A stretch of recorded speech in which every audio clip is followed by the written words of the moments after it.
Bonjour, bonne année, meilleurs vœux pour cette année 2021. Que le Seigneur renouvelle vos forces si vous les aviez perdues et qu'il vous protège, vous, vos proches. Voilà, vraiment soyez abondamment bénis, vous et vos proches. Et merci tout simplement de suivre cette chaîne. Merci pour votre fidélité. Ça fait un peu plus de 5 ans maintenant que ça dure.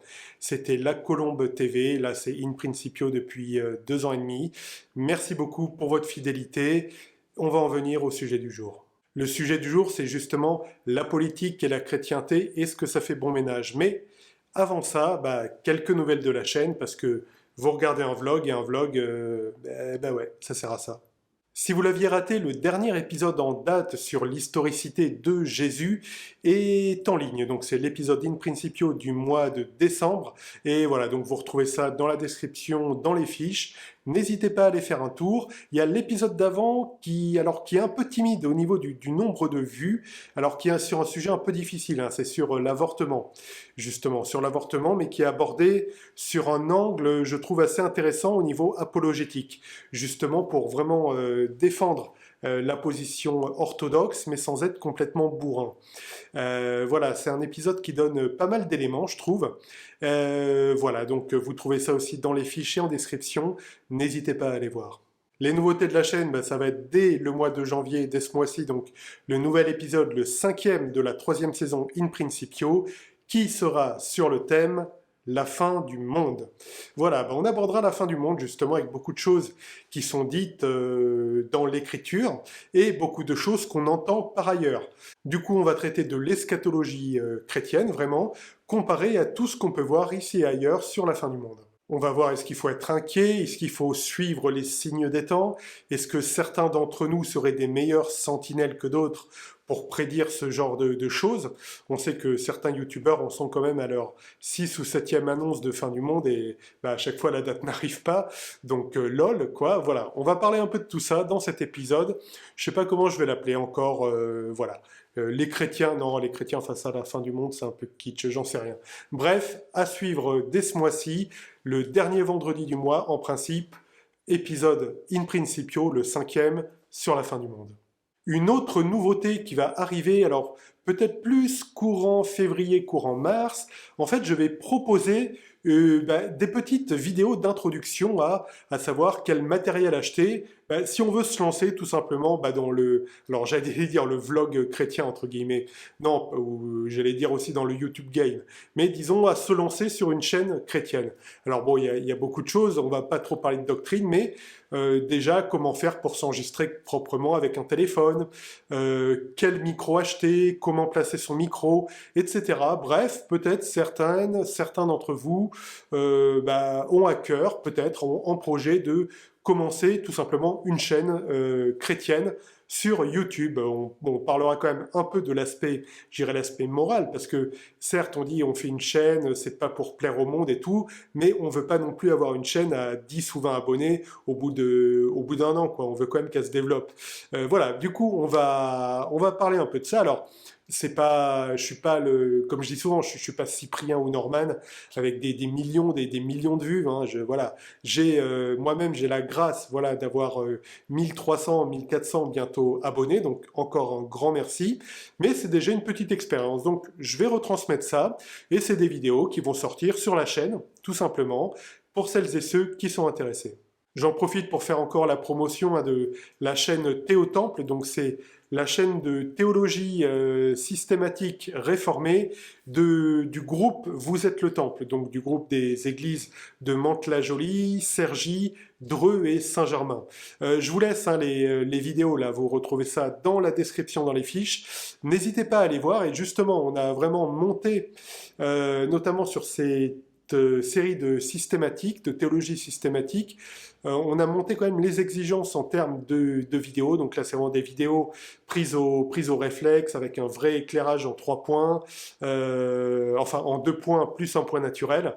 Voilà, donc vous pourrez aller voir ça. Tout est dans la description et dans les fiches. On en vient au sujet du jour, qui va être en fait assez court, hein. C'est les chrétiens face à la politique. En fait, pourquoi je dis ça, c'est qu'on constate sur des forums chrétiens, que ce soit, enfin des forums, non, les forums c'est un peu old school, sur des groupes Facebook chrétiens, mais rassurez-vous, un jour ce sera has-been, hein, les groupes Facebook.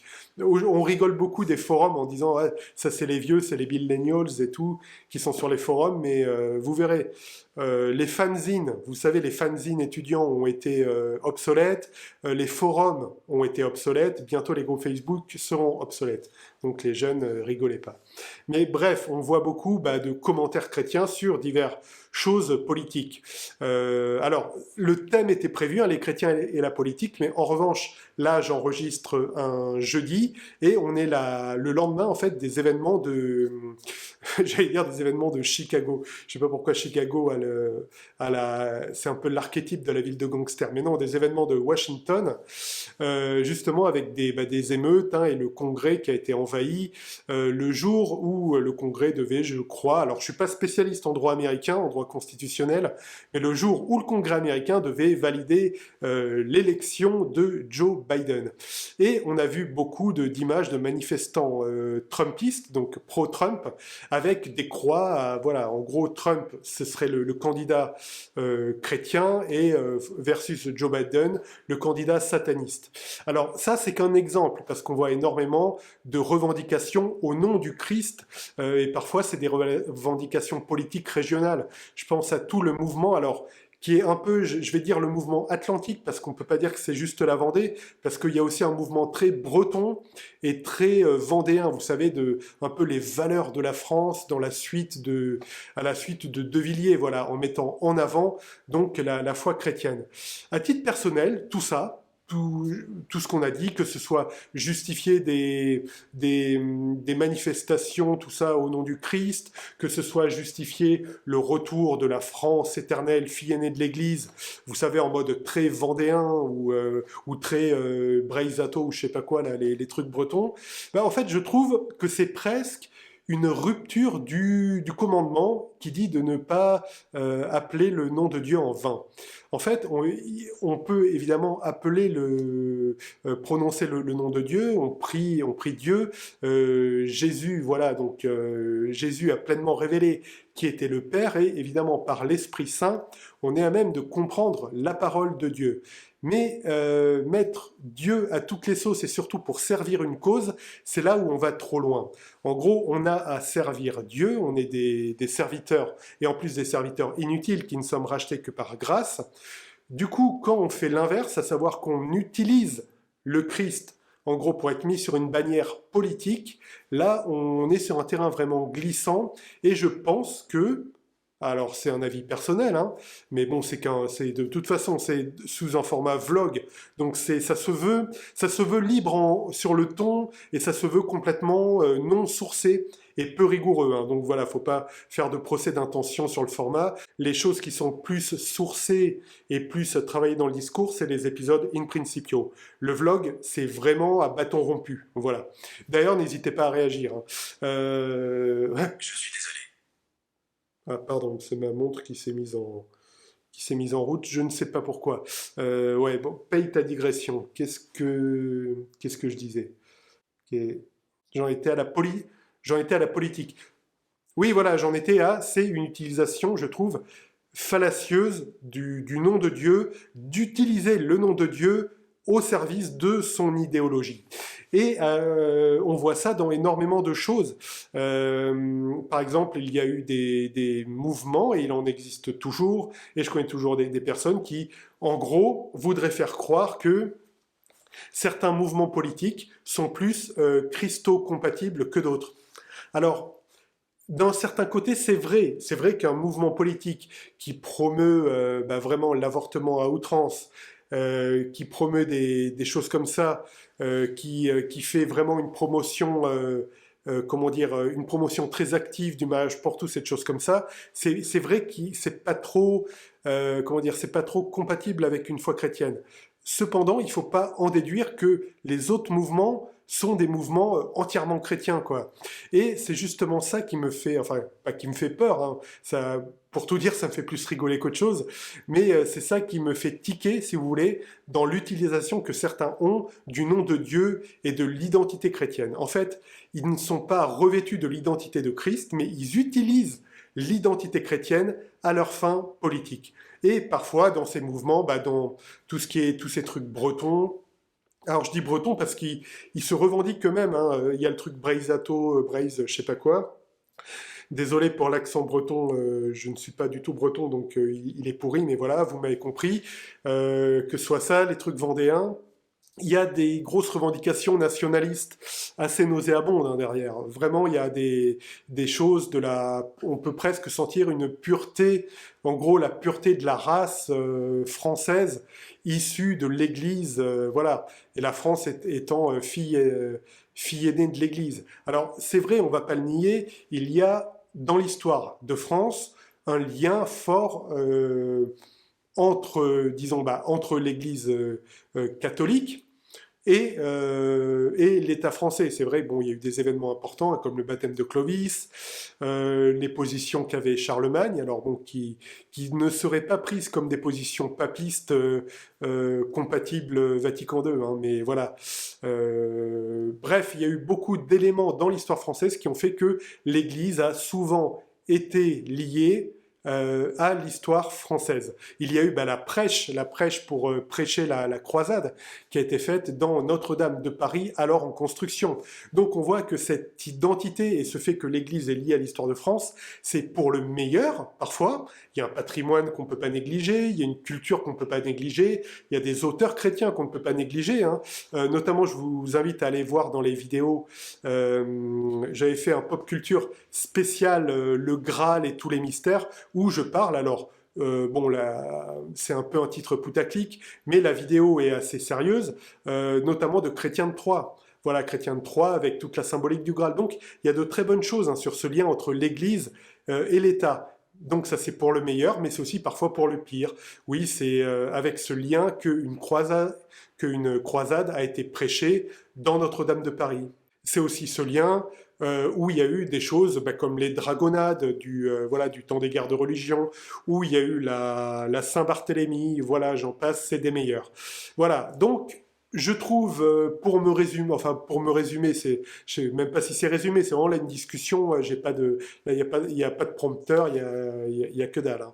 Mais je trouve fallacieux le fait d'utiliser en fait le nom de Dieu pour une idéologie personnelle.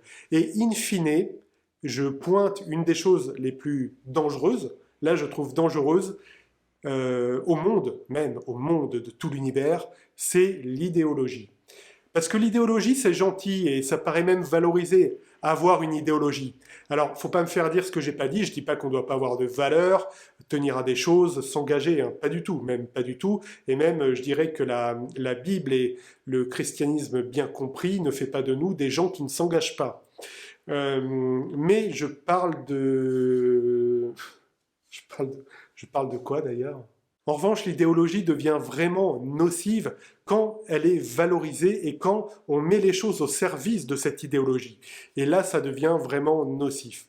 L'idéologie a pu faire du mal, et on voit qu'elle fait du mal parce qu'on voit encore une idolâtrie, notamment de Che Guevara.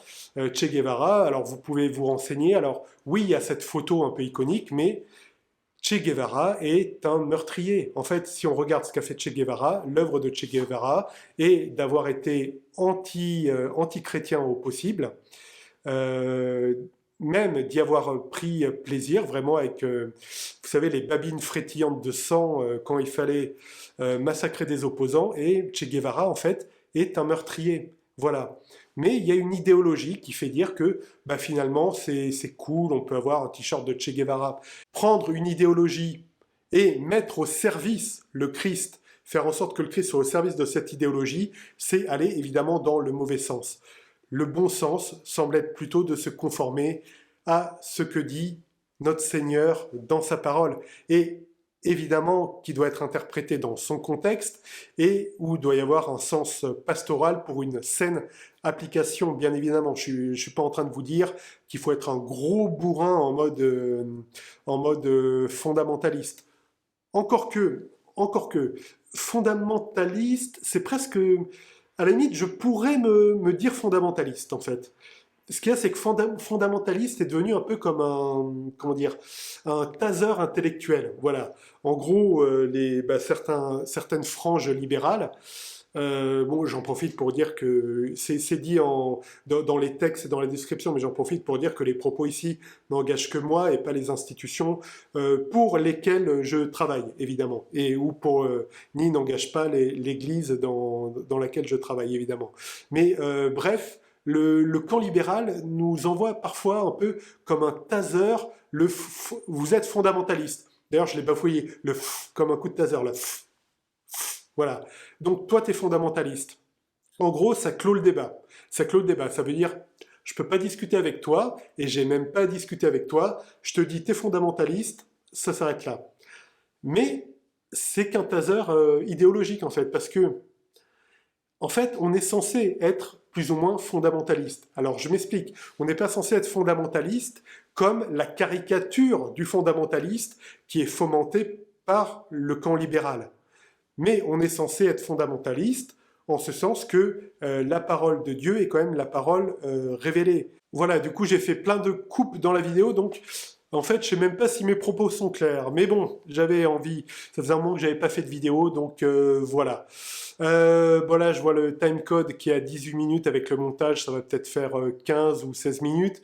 Mais en tout cas, merci beaucoup de m'avoir suivi et surtout si vous avez le courage de m'écouter parler jusque-là. À nouveau, très bonne année à vous. Voilà, que vous suiviez cette chaîne depuis longtemps ou que ce soit la première fois, que vous soyez d'accord avec moi ou pas. Soyez abondamment bénis, votre famille aussi. Et voilà, je vous souhaite une très bonne année et à bientôt sur la chaîne. Ciao.